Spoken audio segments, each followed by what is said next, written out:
आज जो बात बताई जाएगी उसे बहुत ध्यान से सुनिएगा। बहुत ध्यान से कहने की एक वजह है ख़ास, क्योंकि आज लक्ष्मण जी प्रभु श्री राम से कुछ प्रश्न कर रहे हैं। ऐसा प्रश्न जिसके लिए हमारी जीवात्मा जन्म जन्मांतरों तक भटक रही है, तरस रही है, प्यासी है। वह प्रश्न पूछ रहे हैं जो प्रश्न प्रत्येक मनुष्य पूछता है, किंतु उत्तर सारे भ्रामक मिलते हैं। आज वही प्रश्न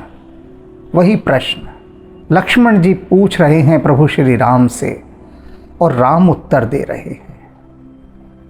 परमात्मा उत्तर दे रहा है, इसलिए चौकन्ने होकर, सजग होकर इस उत्तर को सुनना है और सुनने के बाद गुनना है और गुनने के बाद बुनना है। 3 चरण होते हैं। सुनना, एक बात आपने सुन ली, उसके बाद उसे गुनना यानी उसका चिंतन मनन करना, फिर बुनना अर्थात उसे जीवन में उतारना। 3 चरण, 3 स्टेप्स। तो सबसे पहले उसके लिए अनिवार्य है कि जो प्रथम चरण है, फर्स्ट स्टेप, उसे ठीक से किया जाए, सुनने का।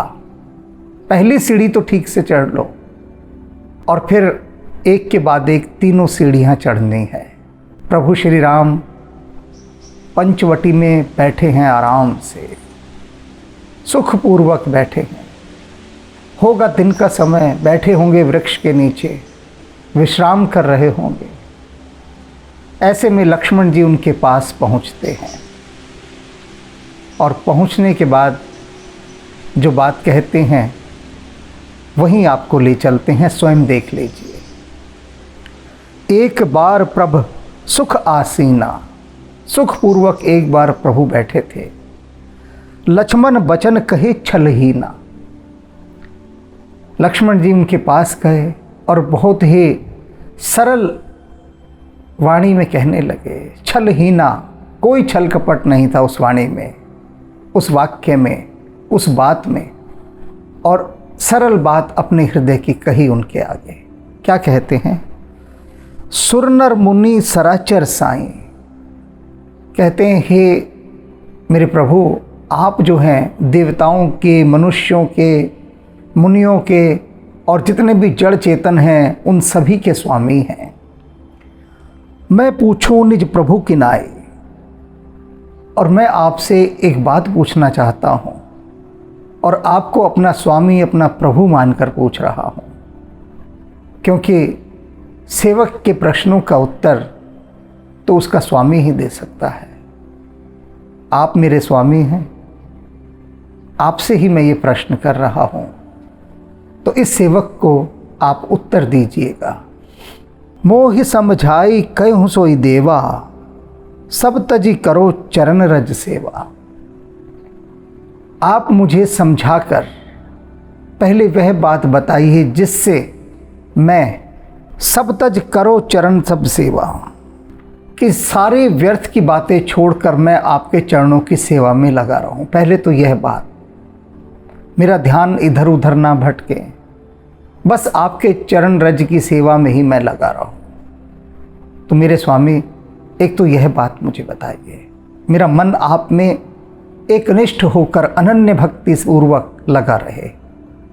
कहूँ उसके बाद आप मुझे कहिए, क्या ज्ञान विराग और माया, ये ज्ञान क्या है, वैराग्य क्या है और यह माया क्या है? इन 3 चीज़ों के विषय में मुझे बताइए। तीनों चीज़ें ही बहुत गहरी हैं, बहुत ही गहरी। जिन्होंने पूछा है लक्ष्मण जी ने ज्ञान, वैराग्य और माया, और पूछ रहे हैं प्रभु से, मायापति से, कि आप इनके विषय में प्रकाश डालें। ये भरमाती हैं जीव को, ये हैं क्या, इन्हें जाने कैसे? करहूँ सुभक्ति करहूँ जहि दाया, और हमें आप वह भक्ति बताइए जिस भक्ति को करने से आप दया करते हैं। इन पर भी प्रकाश डालिए और भक्ति करने का वह तरीका भी बताइए जिससे आप रीझते हैं, प्रसन्न होते हैं और दया करते हैं। सोच लीजिए आप क्या क्या नहीं पूछ डाला लक्ष्मण जी ने। सभी मन में सोच रहे होंगे कि हाँ, बहुत ही धीर गंभीर प्रश्न है ये। हम सभी इन प्रश्नों की खोज में हैं। इधर उत्तर, दाएं बाएं से उत्तर कोई मिल जाते हैं, चलते फिरते उत्तर जिनका कोई मायने नहीं। किंतु आज तो प्रभु श्री राम स्वयं उत्तर देंगे, क्योंकि पूछने वाली हस्ती भी कोई साधारण नहीं है। उनके छोटे भाई लक्ष्मण जी हैं, तो क्या उत्तर देंगे राम? कितना बड़ा उत्तर होगा ये। बहुत व्यापक विषय है ये, बहुत व्यापक। तो इसका उत्तर देते देते ही न जाने कितना समय बीत जाएगा, और समय तो वहाँ है ही नहीं।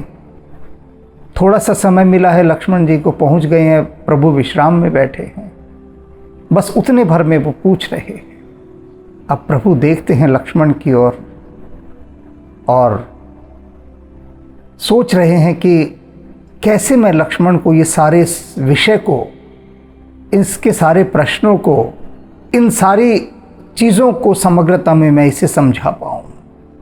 समय भी ना लूँ अधिक, कम से कम शब्दों में सारी बात समझा दूँ। प्रभु इससे पहले कुछ कहें, लक्ष्मण जी एक बात और कहते हैं। ईश्वर जीव भेद प्रभु सकल कहु समझाई, जाते होई चरण रत शोक मोह भ्रम जाए। कि प्रभु एक बात और समझा दीजिए। वह क्या? ईश्वर और जीव का जो भेद है वह क्या है? जीवात्मा क्या है और परमात्मा क्या है? सकल कहू समझाई, इन सारी बातों को अच्छे से समझा कर कहिए। जीवात्मा और परमात्मा क्या है ये? समझ ही नहीं आता यह खेल, इसे भी समझाइए। जाते होई चरण रति सेवक मोह भ्रम जाए, जिससे आपके चरणों में मेरी भक्ति बनी रहे और मेरे भीतर का भ्रम चला जाए, क्योंकि भ्रम बार बार घेर लेता है। यह भी चला जाए, इसलिए यह भी समझा दीजिए। तो लगे हाथ यह बात भी लक्ष्मण जी ने कह दी। अब प्रभु क्या कहते हैं? थोर ही मह सब कहूँ बुझाए। कहते हैं लक्ष्मण सुनो, विषय ये बहुत बड़ा है, बहुत ही बड़ा, लेकिन मैं तुम्हें बहुत थोड़े में समझाऊंगा। ये गागर में सागर भरकर अपनी बात कहूँगा, कम अक्षरों का उपयोग करूँगा। इसलिए सुनो तात, सुनो मेरे पुत्र, ध्यान से सुनो। मति मन चित्त लाई, मन मति और चित्त लगाकर मेरी बात सुनना। विस्तार से नहीं बताऊंगा, संक्षेप में बताऊंगा, और अपने मन को पूरी तरह से ठहरा कर, चेतना को, बुद्धि को, सबको लगा देना इस और बड़े ध्यान से सुनना मेरी बात। मैं और मोर तोरते माया। पहले तो माया को समझ लो, माया है क्या? देखिए, एक ही संक्षिप्त वाक्य में, छोटे से वाक्य में प्रभु ने माया बता दी क्या है। कहते हैं मैं और मोर, मैं और मेरा, तू और तेरा, यह माया है, और कुछ नहीं है माया। व्यक्ति यही करता रहता है, मेरा मेरा मेरा, तेरा तेरा, ये तेरा है, ये मेरा है, ये तेरा है, ये मेरा है। तो ये जो भेद है, यह माया है जो भेद करती है। एक वाक्य में बता दिया, मैं और मेरा, तू और तेरा, यह माया है।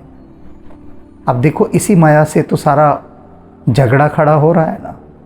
जितने भी इस धरती पर बेईमान लोग हैं, जो मानवता को लूट खसोट कर खा रहे हैं, दूसरे का हक मार रहे हैं, सता रहे हैं। क्यों सता रहे हैं? उनके पीछे उनका एक ही चिंतन है, मैं और मेरा, मैं और मेरा। बस मेरा ही मेरा हो, सब कुछ मेरा हो जाए, दूसरे का कुछ ना हो। दूसरे को उन्होंने अलग जान लिया। वह जो बात कही, एक नूरते सब जग उपजिया, कि सब एक ही प्रकाश से उत्पन्न हुए हैं, तो वह उन्हें अपने जैसा नहीं जान रहा, और न जानने के कारण, इसी माया के कारण वशीभूत होकर वह दूसरे को लूटने में लगा हुआ है, हानि पहुंचाने में लगा हुआ है, उसका अहित करने में लगा हुआ है और उसमें रस ले रहा है। यही माया है, मैं और मेरा, और तू और तेरा, दूसरे को पराया मानना। जब हम किसी को अपने से अलग मानते हैं तभी तो सताते हैं, तभी तो उस पर अत्याचार करते हैं, क्योंकि अलग मान लिया। जिसे भी हमने अपना माना है, कहा है कि ये मेरा है, तो उस पर अत्याचार थोड़ी ना करते। इसीलिए तो तुलसीदास जी बार बार राम जी से एक ही विनती कर रहे हैं कि हे राम जी, आप कह दीजिए कि ये तुलसी मेरा है। तो जब आप कह देंगे कि ये मेरा है तो फिर कोई भी इसे नहीं सताएगा। और वही बात है, जिस दिन हम कह देते हैं वसुधैव कुटुंबकम, यह सारा विश्व मेरा है, तब भेद नहीं रह जाता, क्योंकि सब में हमने स्वयं को समा लिया। तो कह रहे हैं कि ये माया है सबसे बड़ी, मैं और मेरा, तू और तेरा, इसे तो तुम माया जान लो। जही बस कीने जीव निकाया, और इसी माया ने, जही बस कीने, इसी ने सारे जीवों को अपने वश में कर रखा है। इसी विचार ने, इसी भाव ने, मैं और मेरे का भाव इतना ज़्यादा घनीभूत होकर गहराया हुआ है जीवात्मा में कि उसने उसे वशीभूत कर रखा है, बांध दिया है अपने में पूरी तरह से। तो ये माया है जिसने वशीभूत कर रखा है मैं और मेरे में। ये माया, ये लोभ की वृत्ति, संचय की वृत्ति, संग्रह की वृत्ति। इसीलिए भगवान महावीर ने अपरिग्रह की बात कही है कि आवश्यकता से अधिक अधर्म पूर्वक कुछ भी संचित नहीं करना है। ये माया है, और इसने सबको वश में कर रखा है, जीवों ने, सारे जीवों को। कोई छोटे तल से वश में है, कोई बहुत बड़े तल पर वश में है, पर वशीभूत है, वशीभूत है। गो गोचर जहां लग मन जाए। और क्या कहते हैं प्रभु लक्ष्मण जी से कि लक्ष्मण सुनो, ये जो इंद्रियां जहां तक जाती हैं, जहां तक देखती हैं, जहां तक भी इन इंद्रियों की पकड़ है और इस मन की पकड़ है, जहां लग मन जाए, मन भी जहां तक चला जाता है, सो सब माया जान हूँ भाई, मेरे भाई, उस सब को माया जानना। ये जीवात्मा का मन जहां तक दौड़ता है, जो भी देखता है, अनुभव करता है, विषय वासनाओं की ओर आकर्षित होता है, सब माया जानो, सब माया है। तेहकर भेद सुनु तुम सो, विद्या अपर अविद्या दो। कहते हैं इनके दो भेद हैं, वो तुम जान लो। इस माया के दो भेद हैं। कौन से दो भेद हैं? विद्या अपर अविद्या दो। एक का नाम है विद्या, एक का नाम है अविद्या। दो भेद हैं माया के, इसे समझ लो। एक दुष्ट, अतिशय दुष्ट, दुख रूपा, जो पहली है अविद्या माया, वह कैसी है? एक दुष्ट, बहुत दुष्टा है, बहुत दुष्टा, सदा दूसरे को सताने में रस लेती है, पर पीड़न रति, दूसरे को सताने का सुख, दूसरे पर अत्याचार करती है, दूसरे की मजबूरियों का फ़ायदा उठाती है, किसी को बेबस देखती है तो उसे सताती है, उसे लूटने का प्रयास करती है। देखा होगा ना, आप कहीं भी बेबस हो जाएं, मजबूरी में फंस जाएं, तो जो अधिकारी होता है जिससे आप सहायता मांगने जाते हैं, वो आपको सताता है, आपको उस मुसीबत से निकाल तो देगा, लेकिन बदले में मोटी रिश्वत लेता है, जानता है वो सब कैसे निकालना है। आप बेकसूर हों, ना समझ हों, तो उसका वो पूरा लाभ उठाता है और आपसे कहेगा कि इस मुसीबत से निकाल दूंगा, इतने पैसे लगेंगे। और वो क्या है? वो माया है। मोहित हो गया, लोभ आ गया, पाप आ गया, तो ये अविद्या घेर गई उसे। तो प्रभु राम कह रहे हैं कि पहली इस माया की जो कड़ी है वो है अविद्या। दो भाग हैं इस माया के, एक अविद्या और एक विद्या। तो अविद्या माया कैसी है? बड़ी दुष्टा, बहुत दुष्टा। सताने में ही इसका रस है, बस नोचने में, खसोटने में। और अतिशय दुख रूपा, बहुत अधिक दुख रूपा है ये, बहुत अधिक दुख रूपा। जिसे सता रही है उसे तो दुख मिल ही रहा है। अब मैंने बताया कि एक आदमी बेहिसाब सताकर लोगों को उनसे पैसा लूटता है, रिश्वत ले रहा है, तो जिसे सता रहा है उसे तो दुख हो रहा है। लेकिन बाद में, अंतकाल में, जिसने इतना पैसा बेईमानी से इकट्ठा किया उसे भी बहुत दुख मिलता है, बहुत दुख मिलता है। लेकिन बाद में, अभी तो वो नशे में है। दुख रूपा है ये, हर प्रकार से दुखदाई है, दुख देती है। इसे कोई समझ नहीं पाता। क्यों? क्योंकि माया का प्रभाव इतना है। ऊपर कहा है प्रभु ने कि बेबस कर देती है ये, बेबस, सोचने ही नहीं देती। ये अविद्या की माया, अविद्या की माया। अब आगे बताएंगे कि इस अविद्या की माया से बचा भी कैसे जा सकता है, वह भी बताया जाएगा। एक दुष्ट अतिशय दुख रूपा, जापस जीव परा भवकूपा। और ये तो अविद्या की माया है ना, जा बस, इसके वशीभूत होकर जो जीव है वो पड़ जाता है भवकूपा, इस संसार रूपी कुएं में पड़ा रहता है। कुएं से गिर जाए अगर कोई कुएं में, कुएं से निकलना सरल नहीं होता। स्वयं तो निकला ही नहीं जा सकता कुएं से, तो भवकूपा में गिर जाता है। जो भी लोग इस तरह से अविद्या की माया से ग्रसित होकर इस संसार रूपी कुएं में गिरे हुए हैं, उनको तो बाहर सदगुरु रस्सी डालकर खींच ले तो ही वो बच सकते हैं, वरना नहीं बच सकते। और लोग सदगुरुओं को तो बिसरा देते हैं।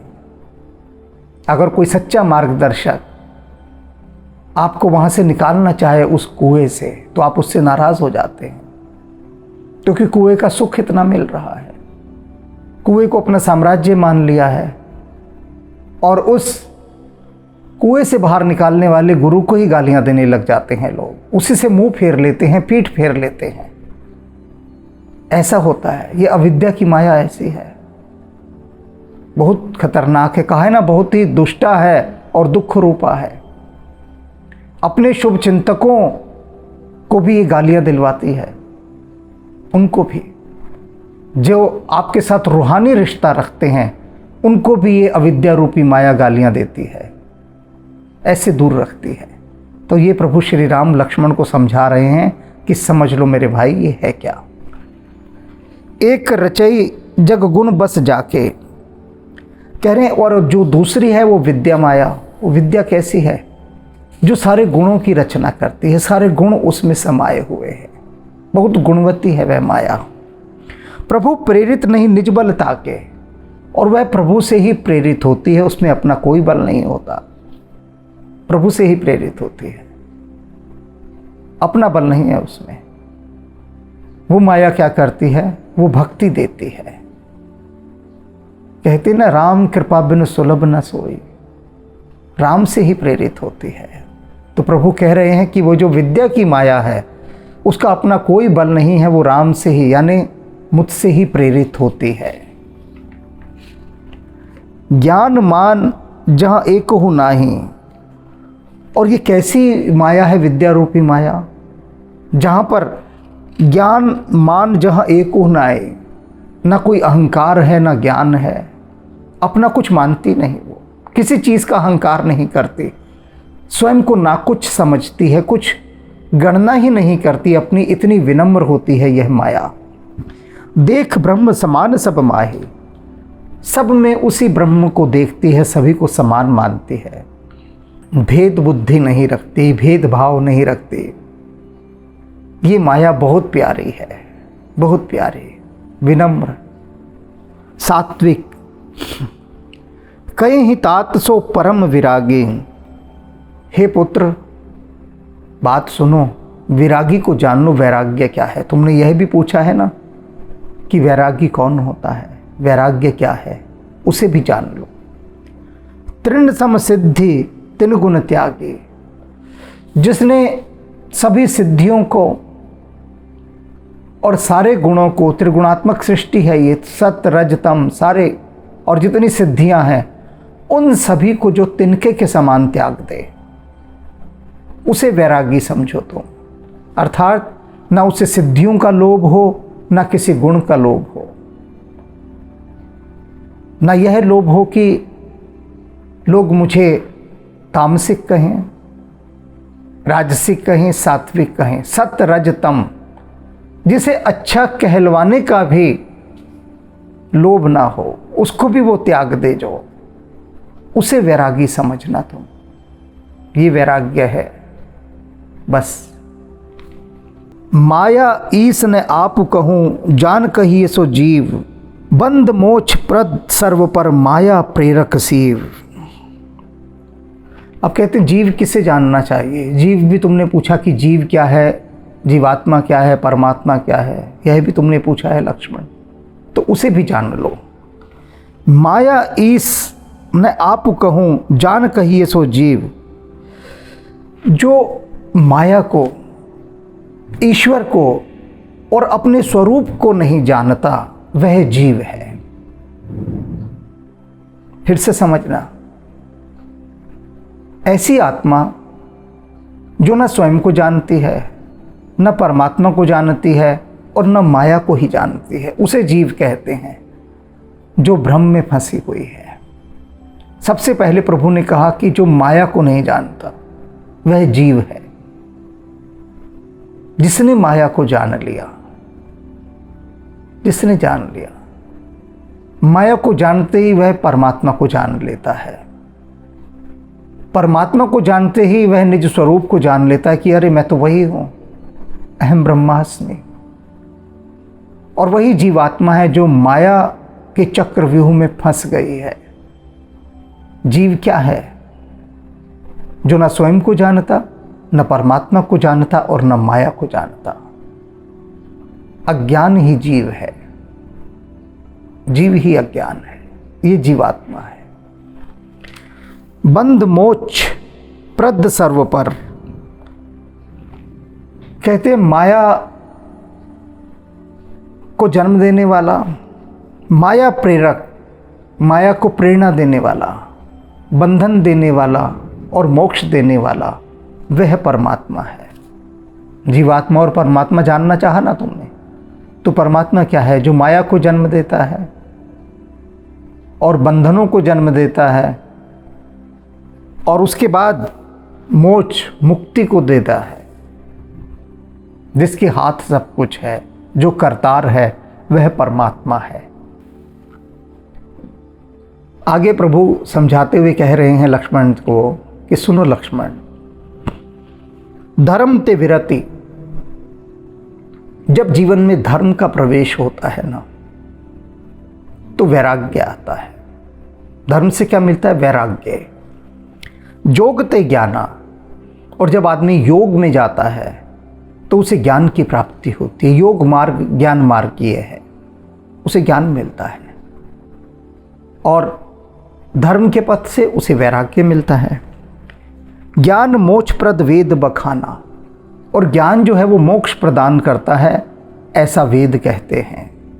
समझा रहे हैं प्रभु कि ध्यान से समझना। पहले ही बोल चुके हैं वो कि मेरी बातों को बड़ी गहराई से समझना, क्योंकि कहीं एक बात को दूसरी बात से उलझा मत देना। धर्म से वैराग्य की प्राप्ति होती है, योग से ज्ञान की प्राप्ति होती है, ज्ञान से मुक्ति मिलती है, मोक्ष मिलता है। जाते बेग द्रहूं मैं भाई, और तुमने पूछा था लक्ष्मण कि हे प्रभु दया करके वह भक्ति बताइए जिससे आप कृपा करते हैं।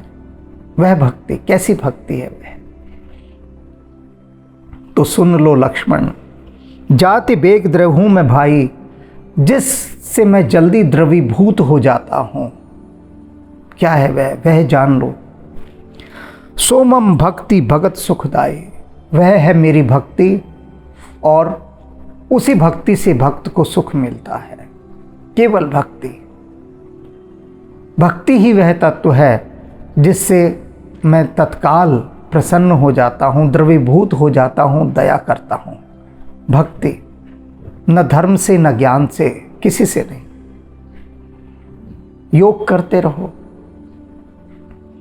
सदियों सदियों योग करते रहो, नहीं परमात्मा की दृष्टि जाएगी। राम द्रवीभूत नहीं होते, भक्ति से होते हैं। प्रभु के सामने कोई डिग्रियां काम नहीं करती कि इतना ज्ञानवान है, पढ़ा लिखा है, तो इसको जल्दी मुक्ति दे दो ना। भक्ति से, भक्ति से। सो सुतंत्र अवलंबन आना, ते ही आधीन ज्ञान विज्ञाना।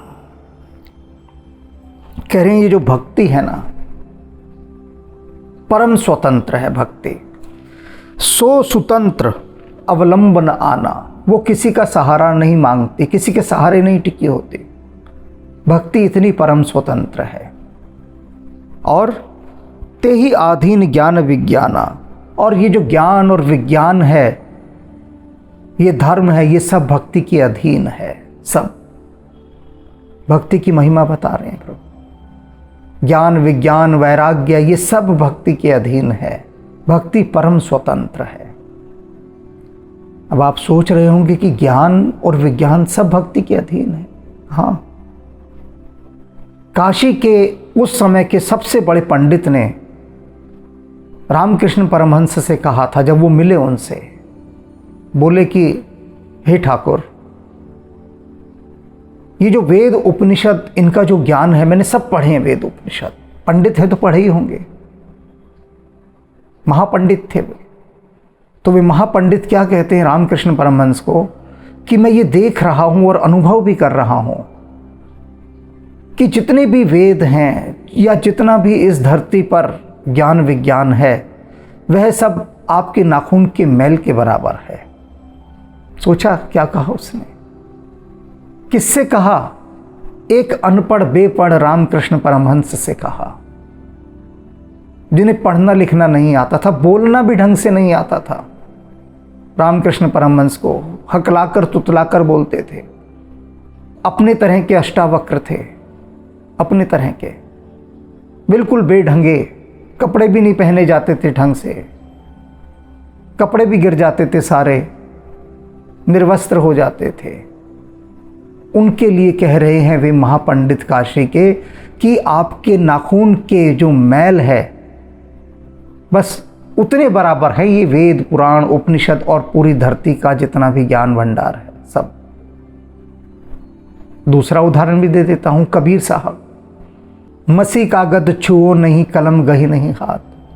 कबीर साहब कहते हैं कागज कलम तो मैंने कभी छुआ ही नहीं, कुछ भी नहीं, स्याही का तो मुझे पता ही नहीं क्या होती है। और देखिए सारा ज्ञान विज्ञान सब कुछ कबीर साहब के भीतर है। रैदास, कितने ऐसे भक्त हुए हैं, कितने ऐसे भक्त जो प्रभु राम की इस बात को प्रकाशित कर रहे हैं। क्या कहा प्रभु राम ने? जो स्वतंत्र अवलंबन आना, यह भक्ति मेरी इतनी परम स्वतंत्र है कि किसी पर निर्भर नहीं होती, किसी ज्ञान विज्ञान किसी चीज़ पर नहीं, बल्कि ज्ञान विज्ञान वैराग्य सब इसके अधीन है, सब इसके अंतर्गत है। भक्ति तात अनुपम सुख मूला। हे पुत्र, ये जो भक्ति है ना, ये अनुपम है और सुख की जड़ है, सारे सुखों की जड़ है भक्ति। मिलई जो संत होई अनुकूला। और सुन लो ये कब मिलती है, कब मिलती है?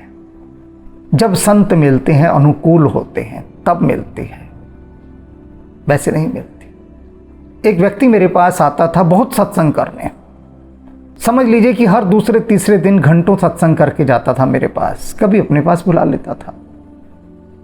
फिर उसे माया ने घेरा, नजर लगी, और ऐसा हुआ कि उसने मुंह फेर लिया। मैं राम राम उसको भेजूं, वो राम राम का भी जवाब ना दे, बिल्कुल मुंह फेर लिया, राम राम का भी उत्तर नहीं देता। और पहले हर बार कहता था राम राम जी, राम राम जी, राम राम जी, बस उसकी राम राम ही खत्म नहीं होती थी। और कहता था कि आपको ना देखूं तो मुझे चैन नहीं मिलता। और माया ने उसे ऐसा घेरा, ऐसा घेरा कि अब मैं उसे कहता हूं कि भाई सत्संग नहीं करना तुझे। पहले तो व्याकुल रहता था सत्संग के लिए, सत्संग नहीं करना, वो बुरा मान जाता है, सत्संग का नाम लेते ही बुरा मान जाता है। वो कहता है सत्संग मुझे करना होगा, कहीं भी कर लूंगा मैं। एकदम नाराज हो गया। तो तुलसीदास जी क्या कह रहे हैं, प्रभु श्री राम लक्ष्मण जी को क्या समझा रहे हैं कि मिलई जो संत होई अनुकूला, कि जब तक प्रभु के मार्ग पर चलने वाले संत आपके अनुकूल नहीं होंगे ना, तब तक इस माया से पिंड नहीं छूटेगा और ना भक्ति मिलेगी, कुछ भी नहीं मिलेगा। खाली हाथ जाओगे, सिर धुनते रोड़ते पीटते जाओगे, अंतकाल पछताओगे, कुछ नहीं मिलने वाला। तो राम जी लक्ष्मण को समझा रहे हैं, तो वह दे रहे हैं जो अमृत है। और हम कितने सौभाग्यशाली हैं कि उस क्षण में, उस समय बैठकर हम ये अमृत छक रहे हैं। बहुत कृपा है राम की, बहुत कृपा। समझ लीजिए उन पर बड़ी कृपा है जिनको यहाँ बिठाया हुआ है, जो सुन रहे हैं इस समय और इस अमृत को पी रहे हैं, छक रहे हैं, अमृत वर्षा में स्नान कर रहे हैं। सौभाग्यशाली हैं वे, निश्चित रूप से सौभाग्यशाली हैं। बारंबार प्रभु को धन्यवाद देना चाहिए, बारंबार, कि प्रभु तुम्हारी बड़ी कृपा कि तुमने हमें भक्ति की ओर लगा लिया है। उन्हीं की कृपा से होता है। वो कहा भी अब उन्होंने पीछे भी थोड़ी देर पहले ही कि जो विद्या की माया है उसमें अपना कोई बल नहीं है, मुझसे प्रेरित होती है। तो ये जो विद्या की माया, शुभ माया आपको प्रेरित कर रही है प्रभु इच्छा से, उसके प्रति अहोभाव से भरिए, ग्रेटिट्यूड से भरिए।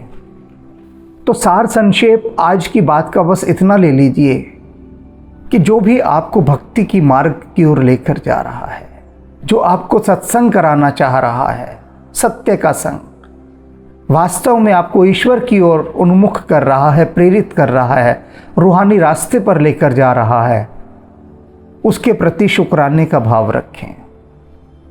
जब तक शुक्राना नहीं आएगा तब तक भक्ति भी नहीं आएगी।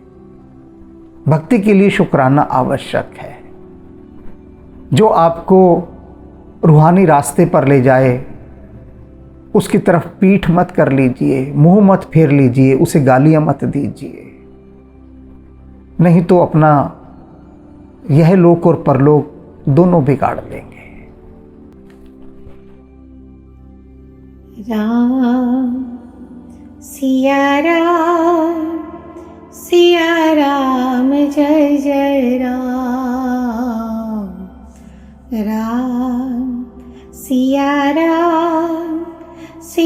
राम जय जय राम, राम सिया राम जय जय राम, राम सिया राम जय जय राम, राम सिया राम जय जय राम, राम सिया राम जय जय राम, राम सिया राम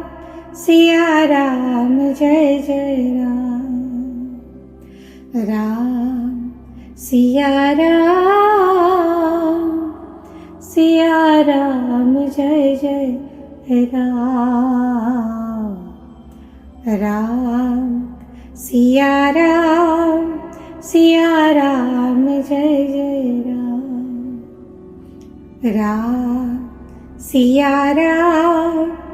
सिया राम जय जय राम, राम सिया राम जय जय राम,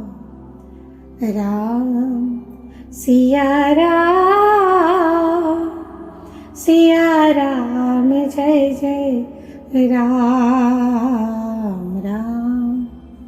सिया राम जय जय राम, राम सिया राम जय जय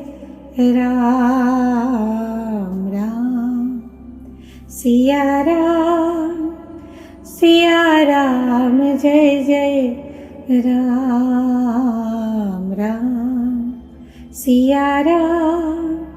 सिया राम जय जय राम।